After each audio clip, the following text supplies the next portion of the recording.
Rich mindset versus poor mindset में अंतर। पर आगे बढ़ने से पहले आपको डिस्क्लेमर दे देता हूँ कि इस वीडियो में अमीर और गरीब की तुलना नहीं बल्कि अमीर और गरीब के माइंडसेट की हो रही है। एग्जाम्पल के तौर पर एक गरीब के घर में भी अमीर माइंडसेट का बंदा हो सकता है जो भविष्य में पैसे वाला बन जाए, और अमीर के घर में भी गरीब माइंडसेट का बंदा हो सकता है जो फ्यूचर में गरीब बन जाए। तो इसे केवल माइंडसेट का डिफरेंस समझिएगा। चलिए जानते हैं रिच माइंडसेट और पुअर माइंडसेट में अंतर।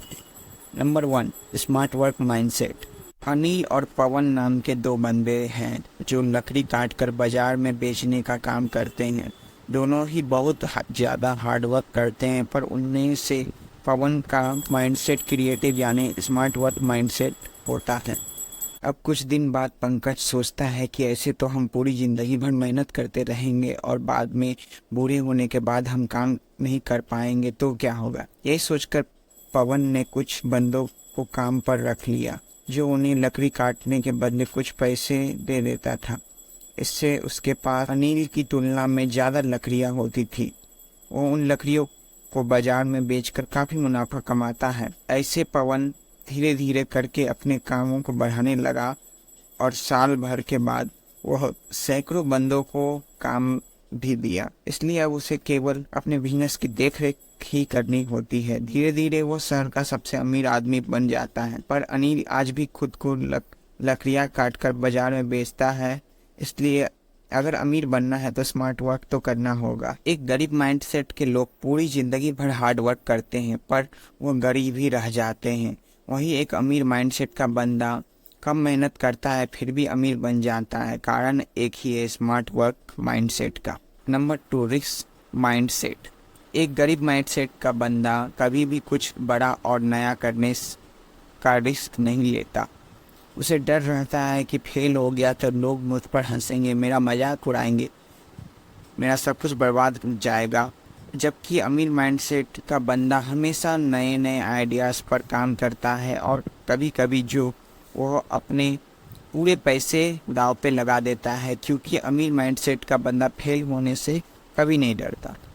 उसे लगता है कि फेल हो गया तो भी कम से कम सीख तो मिलेगी, बिल्कुल पवन की तरह। इसलिए अगर आप अमीर बनना चाहते हैं तो रिस्क तो लेना ही होगा। चलिए तीसरे माइंडसेट को समझते हैं।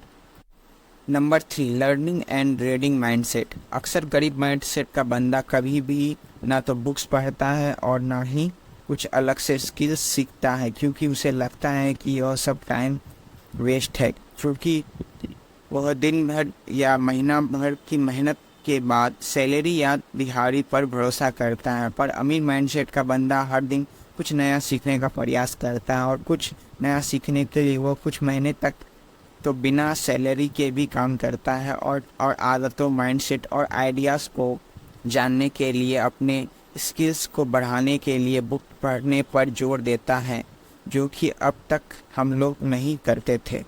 Number 4, investing mindset. चौथा जो माइंडसेट है अमीरों के पास वो है इन्वेस्टिंग माइंडसेट। दुनिया में ऐसा कोई भी अमीर इंसान नहीं है जो इन्वेस्टिंग नहीं करता हो, क्योंकि अगर अमीर बनना है तो इन्वेस्ट करना ही पड़ता है, चाहे वो समय का इन्वेस्टमेंट हो या पैसों का। एक अमीर माइंडसेट का बंदा इसलिए अमीर बन पाता है क्योंकि उसका इन्वेस्ट माइंडसेट होता है। वह अपने पैसे को नए स्किल्स, नए आइडियाज़, नए बिजनेस और स्टॉक में इन्वेस्ट करता है। पर गरीब माइंडसेट के लोग अपनी बड़ी कमाई महंगी चीज़ें जैसे कपड़े, गाड़ी, फ़ोन और अपने शौक की चीज़ों पर खर्च करते हैं और लास्ट में उनके पास कुछ नहीं बचता। इसलिए आज से ही हमें अपने फालतू के खर्चों को बंद करके बचे हुए पैसे को कुछ नया सीखने, कहीं उस जगह इन्वेस्टमेंट करना चाहिए जहां से अच्छा रिटर्न मिले।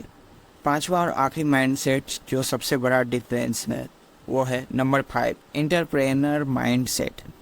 रिच माइंडसेट का कोई भी बंदा हो, चाहे वो जॉब ही क्यों ना करता हो, वो किसी भी काम को अपना समय से करता है, वो उस काम को पूरी ताकत लगा देता है। ऐसे इंसान को अगर आप 1 रुपया भी देंगे तो उसे 100 रुपया बनाने को सोचेगा। पर उन माइंडसेट के जो बंदे होते हैं उनको केवल सैलरी से मतलब होता है, काम हो या ना हो, यह केवल अपने बारे में ही सोचेंगे। अगर आप इन्हें गलती से 1 लाख रुपए भी दे देंगे तो ज़्यादातर चांस है कि यह उस पैसों को फालतू की चीज़ों जैसे महंगे कपड़े, जूते, गाड़ी, मोबाइल और नशा में उड़ा देंगे।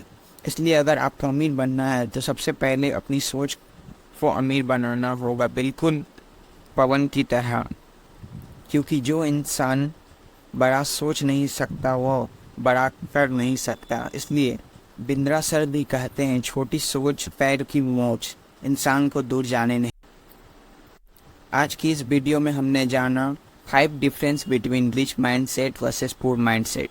Number 1, smart work. एक पुअर माइंडसेट के लोग पूरी ज़िंदगी मेहनत करते हैं पर वो गरीब ही रह जाते हैं।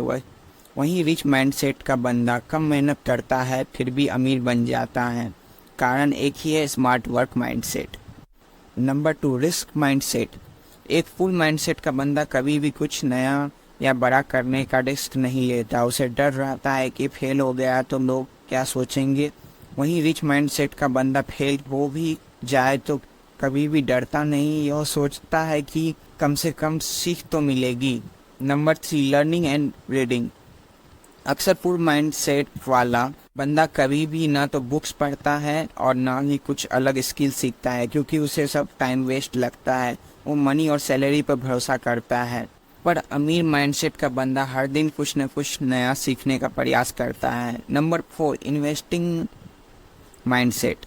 एक अमीर माइंडसेट का बंदा इसलिए अमीर बन पाता है क्योंकि वो इन्वेस्टिंग करना जानता है और ये कितना इम्पोर्टेंस रखता है और वैल्यू उन्हें पता होता है। इन्वेस्टमेंट खुद के ऊपर हो या पैसों का या समय का। पर गरीब माइंडसेट के लोग अपनी कमाई, अपने सारे शौक और बाकी खर्चों में ही सब इसी में ख़त्म कर देते हैं और आखिर उनके पास कुछ नहीं बचता। Number 5, entrepreneur mindset. Rich mindset का बंदा कोई भी काम करता है उसमें पूरी ताकत लगा देता है। अगर आप उन्हें 1 रुपये भी दे देते हैं तो ये उसे 100 रुपये बनाने की सोचने लगता है। वहीं अगर आप गलती से पुअर माइंडसेट वाले को 1 लाख रुपए भी दे देते हैं तो ज़्यादातर चांस है कि यह उसे ऐसे को फालतू चीज़ों जैसे महंगे कपड़े, जूते, गाड़ी, मोबाइल और नशा करने में उड़ा देंगे।